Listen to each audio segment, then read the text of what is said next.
하나님 말씀 여호수아 8장 2절에서 29절 말씀을 보겠습니다. 본문이 좀 길지만 여호와 하나님께서 여호수아에게 아이 성을 칠 때 그 치는 방식, 매복의 형태에 대해서 명하셨고 그 명령대로 여호수아가 준행하게 되는 그 과정을 소상하게 기록하고 있습니다. 우리가 생각하기에는 이 긴 본문을 그냥 핵심만 뽑아서 여호와의 말씀에 순종했다, 그래서 승리했다, 이런 것들에 관심이 있을지 모르지만 이 전체 진행 과정이 매우 중요합니다. 보겠습니다. 3절부터 보겠습니다. 이에 여호수아가 일어나서 군사와 함께 아이로 올라가려 하여 용사 3만 명을 뽑아 밤에 보내며 그들에게 명하여 가로되 너희는 성읍 뒤로 가서 성읍을 향하고 매복하되 그 성읍에 너무 멀리 하지 말고 다 스스로 예비하라. 나와 나를 쫓는 모든 백성은 다 성읍으로 가까이 가리니 그들이 처음과 같이 우리에게로 쳐 올라올 것이라. 그리할 때에 우리가 그들 앞에서 도망하면 그들이 나와서 우리를 따르며 스스로 이르기를 그들이 처음과 같이 우리 앞에서 도망한다 하고 우리의 유인을 받아 그 성읍에서 멀리 떠날 것이라. 우리가 그 앞에서 도망하거든 너희는 매복한 곳에서 일어나서 그 성읍을 점령하라. 너희 하나님 여호와께서 너희 손에 붙이시리라. 너희가 성읍을 취하거든 그것을 불살라 여호와의 말씀대로 행하라. 보라 내가 너희에게 명하였느니라 하고 그들을 보내매 그들이 복병할 곳으로 가서 아이 서편 베델과 아이 사이에 매복하였고 여호수아는 그 밤에 백성 가운데서 잤더라. 여호수아가 아침에 일찍 일어나서 백성을 점거하고 이스라엘 장로들로 더불어 백성 앞에 아이로 올라가매 그를 쫓은 군사가 다 올라가서 성읍 앞에 가까이 이르러 아이 북편에 진치니 그와 아이 사이에는 한 골짜기가 있었더라. 그가 5,000명 가량을 택하여 성읍 서편 베델과 아이 사이에 또 매복시키니 이와 같이 성읍 북편에는 온 군대가 있고 성읍 서편에는 복병이 있었더라. 여호수아가 그 밤에 골짜기 가운데로 들어가니 아이 왕이 이를 보고 그 성읍 백성과 함께 일찍이 일어나서 급히 나가 아라바 앞에 이르러 정함 때에 이스라엘과 싸우려 하고 성읍 뒤에 복병이 있는 줄은 알지 못하였더라. 여호수아와 온 이스라엘이 그들 앞에서 거짓 패하여 광야 길로 도망하매 그 성 모든 백성이 그들을 따르려고 모여서 여호수아를 따르며 유인함을 입어 성을 멀리 떠나니 아이와 베델에 이스라엘을 따라가지 아니한 자가 하나도 없으며 성문을 열어놓고 이스라엘을 따랐더라. 여호와께서 여호수아에게 이르시되 네 손에 잡은 단창을 들어 아이를 가리키라. 내가 이 성읍을 네 손에 주리라. 여호수아가 그 손에 잡은 단창을 들어 성읍을 가리키니 그 손을 드는 순간에 복병이 그 처소에서 급히 일어나 성읍에 달려 들어가서 점령하고 곧 성읍에 불을 놓았더라. 아이 사람이 뒤를 돌아본즉 그 성읍의 연기가 하늘에 닿은 것이 보이니 이 길로도 저 길로도 도망할 수 없이 되었고 광야로 도망하던 이스라엘 백성은 그 따르던 자에게로 돌이켰더라. 여호수아와 온 이스라엘이 그 복병이 성읍을 점령함과 성읍의 연기가 오름을 보고 다시 돌이켜 아이 사람을 죽이고 복병도 성읍에서 나와 그들을 치매 그들이 이스라엘 중간에 든지라. 혹은 이 편에서 혹은 저 편에서 쳐 죽였어 한 사람도 남거나 도망하지 못하게 하였고 아이 왕을 사로잡아 여호수아 앞으로 끌어왔더라. 이스라엘이 자기를 광야로 따르던 아이 모든 거민을 들에서 죽이되 그들을 다 칼날에 엎드러지게 하여 진멸하기를 마치고 온 이스라엘이 아이로 돌아와서 칼날로 죽임에 그날의 아이 사람의 전부가 죽었으니 남녀가 1만 2천이라. 아이의 거민을 진멸하기까지 여호수아가 단창을 잡아 든 손을 거두지 아니하였고 오직 그 성읍의 가축과 노력한 것은 여호와께서 여호수아에게 명하신 대로 이스라엘이 탈취하였더라. 이에 여호수아가 아이를 불살라 그것으로 영원한 무더기를 만들었더니 오늘같이 황폐하였으며 그가 또 아이 왕을 저녁 때까지 나무에 달았다가 해질 때에 명하여 그 시체를 나무에서 내려 그 성문 어귀에 던지고 그 위에 돌로 큰 무더기를 쌓았더니 그것이 오늘까지 있더라. 아멘. 전쟁하는 방식을 하나님께서 명하셨고 그 과정을 소상하게 기록하고 있습니다. 이러한 기록 내용이 중요한 이유가 무엇이냐 하면 우리가 성경을 읽을 때 전체 과정에 대해서는 별로 중요시하지 않아요. 무슨 얘기냐면 천국만 가면 되지 그 천국 가기까지 그 과정에 대해서는 중요하지 않다라고 생각을 해요. 아이성 첫 번째 전투에서 실패를 했고 아간을 이제 불살랐기 때문에 이제 승리하는 일만 남았다라고 예상을 하죠. 그런데 하나님께서 이 승리하게 하는 방식이 매복하게 하는 방식이고 이 아이성 사람들 적들을 유인하여서 마음을 풍족케 하여서 이들이 함정에 빠졌을 때 그들을 치는 방식을 하나님께서 명하셨고 이스라엘은 하나님의 명대로 그렇게 행하는데 중요한 것은 이 여호수아가 단창을 들어 이 아이를 치라고 여호와께서 말씀을 하셨고 그 명령대로 여호수아는 이 아이성 사람들을 모두 다 멸하기까지 단창을 잡아든 손을 거두지 않았다라고 말씀을 합니다. 상당히 특이하죠. 여리고성 전쟁처럼 그와 동일한 방식으로 아이성을 점령하게 하셨고 진멸하게 하셨다면 사실 별 문제가 없죠. 그런데 이 여호수아를 통해서 하나님께서 이 대적들을 진멸하는 방식은 다 달라요. 다 다르다라는 것이 굉장히 중요합니다. 출애굽기 14장을 한번 보면 뒤쪽에서 바로의 군대가 쫓아올 때 이스라엘 자손들이 원망을 했죠. 앞쪽에는 홍해 바다가 가로놓여 있었으니까. 이에 대해서 이제 여호와 하나님께서 모세에게 명하셔서 이 홍해 바다를 가르게 하신 이후에 26절에 여호와께서 모세에게 이르시되 네 손을 바다 위로 내어 밀어 물이 애굽 사람들과 그 병거들과 마병들 위에 다시 흐르게 하라 하시니 모세가 곧 손을 바다 위로 내어 밀어 새벽에 미쳐 바다의 그 세력이 회복된지라 애굽 사람들이 물을 거스려 도망하나 여호와께서 애굽 사람들을 바다 가운데 엎으시니 물이 다시 흘러 병거들과 기병들을 덮되 그들의 뒤를 쫓아 바다에 들어간 바로의 군대를 다 덮고 하나도 남기지 아니하였더라. 그러나 이스라엘 자손은 바다 가운데 육지로 행하였고 물이 좌우에 벽이 되었더라. 여호와께서 그날에 이스라엘을 애굽의 손에서 구원하신 방식입니다. 그럼 앞으로 이스라엘의 대적과 전쟁을 할 때 이런 방식을 취하시면 얼마나 좋겠어요. 바다가 없으면 뭘로 하면 되죠? 땅을 갈라버리면 되잖아요. 산이 무너지게 하든지. 출애굽기 17장을 보면 아말렉과의 전쟁이 나오는데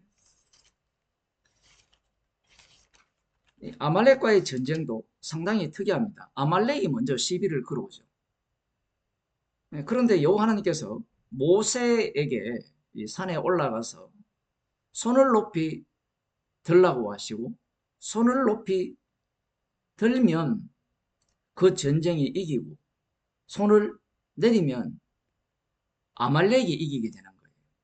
11절 보면 모세가 손을 들면 이스라엘이 이기고 손을 내리면 아말렉이 이기더니 모세의 팔이 피곤하며 그들이 돌을 가져다가 모세의 아래에 놓아 그로 그 위에 앉게 하고 아론과 훌이 하나는 이편에서 하나는 저편에서 모세의 손을 붙들어 올렸더니 그 손이 해가 지도록 내려오지 아니한지라. 여호수아가 칼날로 아말렉과 그 백성을 쳐서 파하니라. 여호와께서 모세에게 이르시되 이것을 책에 기록하여 기념하게 하고. 이렇게 나와요. 전쟁의 방식이 상당히 특이합니다. 밑에는 목숨을 걸고 여호수아가 싸우고 있어요. 그런데 이 승리의 방식이 모세가 손을 들면 이스라엘이 이기고 손이 내려가면 지는 전쟁이에요. 그래서 아론과 훌이 이 바위돌을 갖고 와서 모세에게 앉게 하고 좌우편에 서서 이 팔을 들어 올리게 한 겁니다. 전쟁에 승리하기까지 그렇게 한 거예요. 그러면 이제 다음 전쟁할 때는 모세 팔만 올리면 되지 않느냐. 그런 전쟁이 없어요. 지금 오늘 본문을 보면 마찬가지죠. 여리고성을 진멸하는 방식의 전쟁을 하나님께서 제시하지 않습니다. 전혀 다른 방식이죠. 그 전쟁을 하는 경우에 이 매복 작전은 뭐 이스라엘만 쓸 수 있는 게 아니죠. 하나님의 지혜인 것은 맞는데 하나님만의 지혜는 아니잖아요. 이 전쟁의 방식. 좀 똑똑한 이 뭐 장군이라면 누구나가 쓸 수 있는 이 유인 정책, 유인하는 방식, 매복하는 방식을 사용할 수 있다라는 겁니다. 그러한 방식을 통하여서 하나님께서는 아브라함과 이삭과 야곱이 가신 맹세를 이루시는데 이 아브라함과 이삭과 야곱이 가신 맹세를 여호와 하나님께서 이루신다라는 것을 보여주는 그 대목이 뭐냐면 이 여호수아가 단창을 잡아 이 잡은 손을 드는 겁니다. 매복이 아무리 좋아도 이 단창을 들고 있지 않는 한 진다는 얘기예요. 그 이스라엘 백성들의 입장에서는 무슨 생각을 할까요? 매복 작전을 잘 펼쳤기 때문에 이겼다라고 생각할 가능성이 아주 높죠. 그런데 그것은 맞아요. 말은 맞는데 중요한 것은 여호수아가 단창을 들었기 때문에 그렇습니다. 이러한 방식으로 여호와께서 이 아이성을 진멸하게 하신 거예요. 사실 이 군사력을 보게 되면 아이성은 1만 2천 명밖에 안 됩니다. 앞부분에 보면 러벤, 갓, 므낫세 반 지파만 해도 4만 명이에요. 두 지파 절반인데 4만 명이에요. 그러면 나머지 지파들을 다 합치면 숫자가 얼마나 많겠습니까? 그러니 정탐꾼들이 보고한 그 말이 맞아요. 그런데 하나님께서는 오히려 이 수적으로 밀어붙여도 되는 이 전쟁에서 매복 작전을 명하시고 그러한 방식으로 이 전쟁의 승리를 가져오게 하시는 겁니다. 제가 오늘 드리고 싶은 말씀은 이런 겁니다. 왜 하나님께서는 똑같은 방식으로 이스라엘을 구원하지 않느냐라는 거예요. 이걸 다르게 표현하면 패턴입니다. 그 AI가 잘하는 게, 챗GPT가 잘하는 게 패턴을 찾는 거거든요. 그 제가 하는 설교를 다 올리면 패턴을 찾아내요. 창세기부터 요한계시록까지 넣으면 패턴을 찾아낼 수 있을까요? AI는 패턴을 찾죠. 그런데 성경은 패턴이 만들어지지가 않습니다. 그 인간들은 신학을 연구해서 성경 전체를 하나님 나라를 중심으로 보면서 언약을 그 중간에 뼈대를 넣거든요. 그 언약조차도 패턴이 안 나와요. 패턴이 안 나오니까 인간들이 이해하기 쉽게 이 패턴을 만들어내는 겁니다. 모세 언약만 해도 얼마나 복잡습니까? 하나님께서 일을 이렇게 하시는 이유는 뭐냐면 똑같은 방식으로 하나님께서 이스라엘의 대적을 치시고 구원하시면 그들은 그 방식을 채용을 합니다. 그 중에 하나가 사무엘상 4장에 나오잖아요.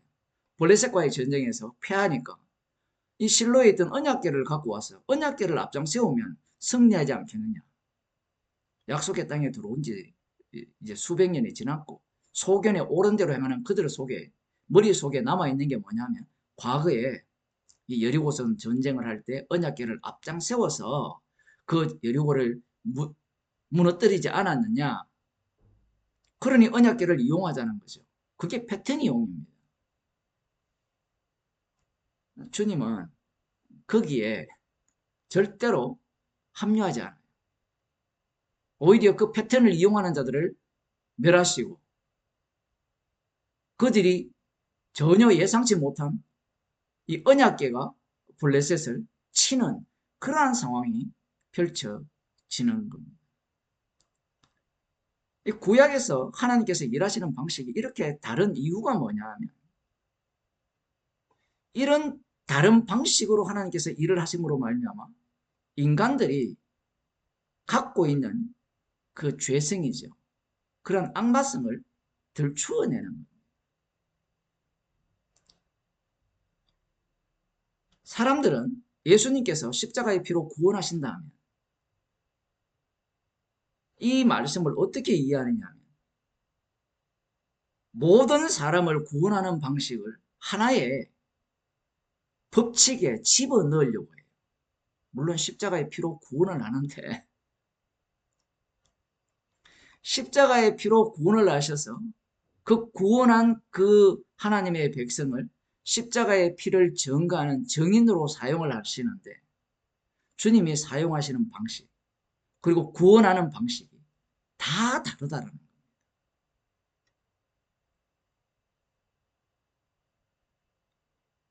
왜 그렇게 다르게 일하시느냐? 죄가 다 달라요. 그리고 십자가를 증거하는 방식도 각자마다 다 달라요.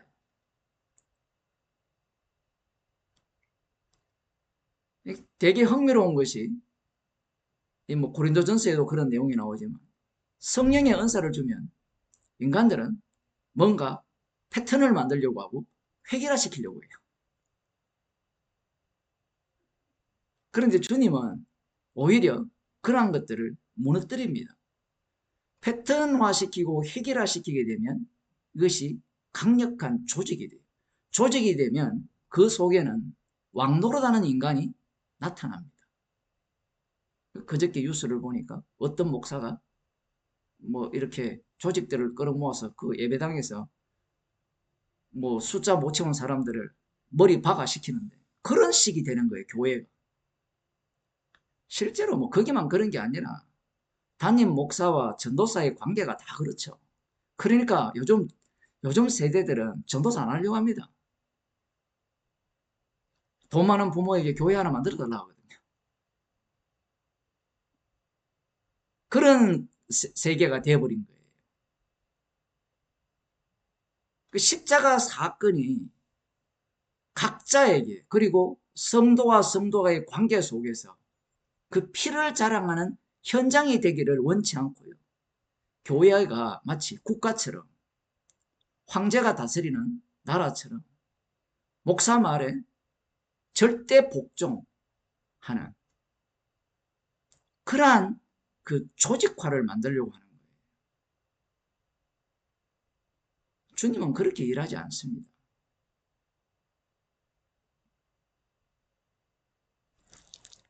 요한복음 21장을 보면 주님께서 베드로에게 이렇게 말씀합니다. 네가 나를 사랑하느냐 내 양을 먹이라 하신 이후에 18절에 내가 진실로 진실로 네게 이르노니 젊어서는 네가 스스로 띠띠고 원하는 곳으로 다녔거니와 늙어서는 네 팔을 벌리리니 남이 네게 띠띠우고 원치 아니하는 곳으로 데려가리라. 뭐 이 정도 말씀하시면 베드로가 별로 좋지 않는 말씀임을 말씀하신 거예요. 그러면 여러분들은 이 말씀은 베드로에게만 하신 말씀입니까? 우리에게 하신 말씀입니까? 이런 일들은 베드로만 당하고 아니면 내가 미워하는 같이 예수님을 믿긴 믿지만 내가 싫어하는 사람만 당하면 좋겠다 이런 생각하지 않을까요? 19절에 보면 이 말씀을 하시면 베드로가 어떠한 죽음으로 하나님께 영광을 돌릴 것을 가르치십니다. 베드로는 몰라요. 여기는 이제 계시를 받은 사도 요한이 이제 기록을 했기 때문에 이것을 말씀을 이렇게 기록한 거고. 베드로에게 이르시되 나를 따르라 하시니 베드로가 돌이켜 예수의 사랑하시는 그 제자가 따르는 것을 보니 그는 만찬석에서 예수의 품에 의지하여 주여 주를 파는 자가 누구오니까 묻던 자라라. 사도 요한에 대한 이야기인데 이에 베드로가 그를 보고 예수께 여짜오되 주여 이 사람은 어떻게 되겠습니까? 이게 이제 저 사람은 똑같이 나와 다르게 똑같이 이렇게 따라다녔으면 똑같이 내가 당하는 일처럼 당하면 좋지 않겠느냐라는 거죠. 그래서 묻는 겁니다. 저 사람은 어떻게 되겠냐라고 하니까 예수님께서 내가 올 때까지 그를 머물게 하고자 할지라도 네게 무슨 상관이냐? 너는 나를 따르라 하시더라. 왜 그러냐 하면 베드로는 주님의 종입니다. 사도 요한도 주님의 종이고요. 그러면 졸들은 주님이 시키는 대로 하는 거예요. 사람들은 주님이 시킨다고 하니까 기분 되게 나빠하는데 지옥 갈 자를 자신의 피로 구속하셔서 주님의 종으로 삼았다는 것은 축복입니다. 성령을 못 받은 자들은 어떤 졸로 사용될 거냐라는 것 갖고 짜증내고 화를 내죠. 그런데 사도행전에 보면 서대반 집사님은 복음을 너무나 잘 전했죠. 우리 같으면 그 정도의 신학의 소양을 갖고 있으면 오랫동안 살면서 후학을 양성하고 복음을 깊이 있게 가르치면 얼마나 좋겠습니까? 주님의 종이기 때문에 때에 따라서 서대반 집사님처럼 돌에 맞아 죽는 그러한 일을 당하고 사도 요한 같은 경우에는 오래 살면서 이 밤모섬에 유배를 가고 갇히고 그러면서 주님의 계시를 기록하는 그러한 역할을 주님이 다 다르게 주신 거예요. 우리 주변에도 마찬가지입니다. 예수님을 믿는 사람들이 다 다르잖아요. 돈 많은 사람이 있고 돈 적은 사람이 있고 건강한 사람이 있고 아픈 사람이 있고 뭐 자식이 있는 사람이 있고 없는 사람이 있고 결혼한 사람이 있고 결혼 안 한 사람이 있고 못한 사람이 있고 다 달라요. 그런데 문제가 무엇이냐면 이게 자기 쪽에 없는 것을 타인을 통해서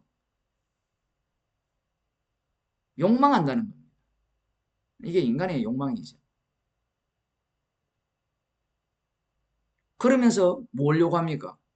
나에게도 저 사람이 가진 돈을 주시고 건강을 주시고 사업 잘 되게 해주시고 복음을 전하는 데 관심이 없어요. 십자가의 사랑을 전하는 데 관심이 있는 게 아니라 자기가 이 성경을 읽으면서 꿈꾸는 적어도 이런 사람이 되었으면 좋겠다.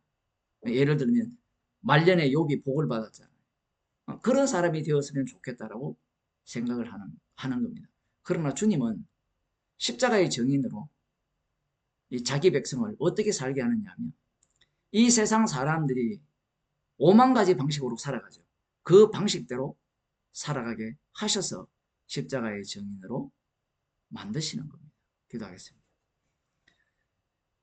하나님 아버지, 주님의 일을 인간이 흉내내지 못하게 하시고 오히려 인간은 주님이 행하시는 일을 보면서 악함을 드러내게 하셔서 십자가의 복음을 전가하는 정인으로 삼아주심을 감사드립니다. 주께서 우리에게 각자에게 주신 은혜대로 그 은혜가 족하기에 십자가의 사랑을 전가하기에 충분하다는 사실을 늘 알고 그 사랑을 전가하는 자로 살게 하여 주옵소서. 예수님 이름으로 기도드리옵나이다.